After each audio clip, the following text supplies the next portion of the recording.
Tayo pong mga Kristiyano ay marami po tayong mga katanungan. At isa po sa mga tanong po natin ay kung bakit hindi po dinidinig ng ating Panginoon ang prayers natin. Marami pong dahilan, pero ito po sa tatlong ito na ibabahagi ko po ngayon ang usually na dahilan kung bakit hindi po ibinibigay o pinagkakaloob ng ating Panginoon ang ating mga prayer request.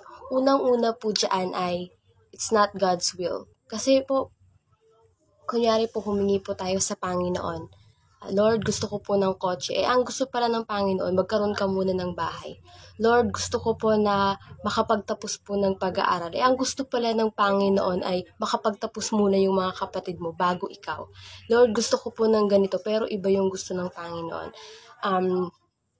Correct lang po natin yung prayers natin. Dapat po, iasaalang-alang din po natin, Lord, ito ba yung gusto mo para sa akin? Kasi ito gusto ko to. Ikaw po ba? Approve ka po ba dito? Kumbaga, hinihingi mo yung approval ng Panginoon bago ka humingi sa Kanya. Kasi nga, madidisappoint ka kapag hindi ibinigay sa'yo. Kasi nga, hindi mo muna tinanong ng Panginoon, wait, gusto ba ito ng Panginoon?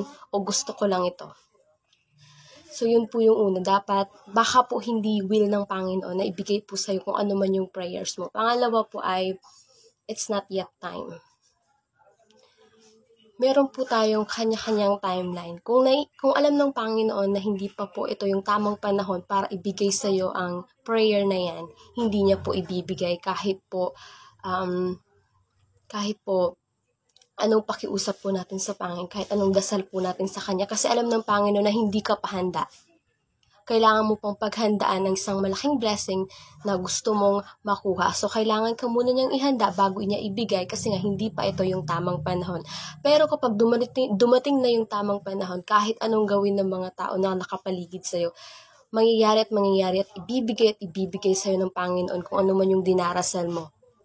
At pangatlo naman po ay, it will ruin you. So, hindi po dinidinig ng Panginoon ang panalangin po natin kasi alam niya na ikakasira po natin.